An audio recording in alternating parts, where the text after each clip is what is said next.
Bonsoir, bienvenue sur France 3 Côte d'Azur. Voici les titres du journal régional. Pour augmenter les plages et des riverains estiment qu'ils sont exposés à des ondes. Comme ailleurs en France, ils demandent que le principe de précaution soit établi. Et puis à 4 jours du sommet mondial de Copenhague sur le climat, dossier spécial ce soir, météo sur la Côte d'Azur, vous apprendrez qu'il y a 160 000 ans, on trouvait des marmottes sous la neige à Nice. Annuel du sanctuaire de Notre-Dame-de-Grâce pourront l'apercevoir, ou plutôt les apercevoir, car ce sont en tout 6 antennes relais qui sont plantées sur le clocher de la chapelle. Des associations réclament leur retrait, ils en appellent à l'évêché de Toulon pour, disent-ils, préserver ce havre de paix au cœur de la Pinède. Francis Mallory, Jean-Marc Sarrin. Lieu de recueillement, loin des nuisances urbaines, le sanctuaire Notre-Dame-de-Grâce se retrouve au centre d'une querelle de clochers. Il y a 6 antennes relais qui sont dans le clocher et la grosse croix principale, en fait, c'est une antenne relais qui est dissimulée dans la croix. Subtilement camouflées sur et autour de la croix, les antennes relais inondent toute la vallée. Un endroit stratégique qui permet de donner du répondant à tous les téléphones portables pour le plus grand bonheur des néo-ruraux. En campagne, oui, c'est important d'être joint professionnellement, aussi bien d'avoir Internet que le téléphone mobile, que le TNT. Je pense que c'est logique aujourd'hui dans le milieu rural d'obtenir toutes les communications possibles. Ouais. Situés sur un domaine privé, les objets de discorde dépendent de l'évêché qui a demandé une expertise, mais qui se refuse pour l'instant au moindre jugement. Moi, je n'y fais pas attention.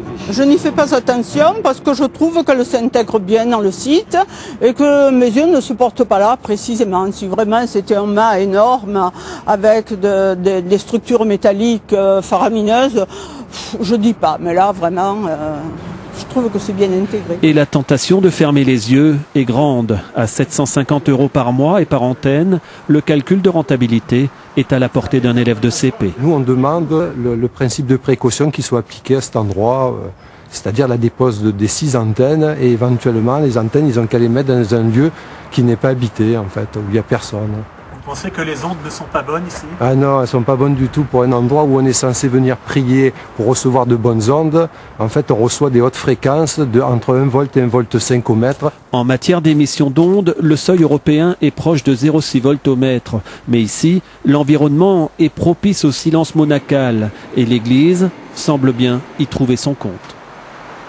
La commémoration de la catastrophe du barrage de Malpasset a continué aujourd'hui à Fréjus, Nathalie. Oui, 50 ans après la catastrophe et beaucoup d'émotions dans la cathédrale ce matin où le président du Sénat et l'épouse de l'ancien Shah d'Iran sont venus apporter leur solidarité. Jean-Claude Honorat, Francis Mallory.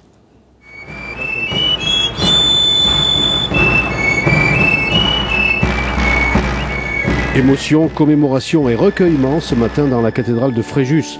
Gérard Larcher, président du Sénat, est venu apporter sa compassion à la ville victime, il y a 50 ans, de la rupture du barrage de Malpasset. Quelques instants auparavant, le président Larcher avait reçu des mains d'Élie Brun, le sénateur-maire, la statue d'Hermès, dieu du vent et de la sagesse. Gérard Larcher avait 9 ans au moment de la catastrophe. Il a rappelé l'importance de l'échelon communal dans l'administration française. À un moment, on débat beaucoup de collectivités territoriales, au travers du souvenir exprimé que la cellule de base de la nation, c'est la commune.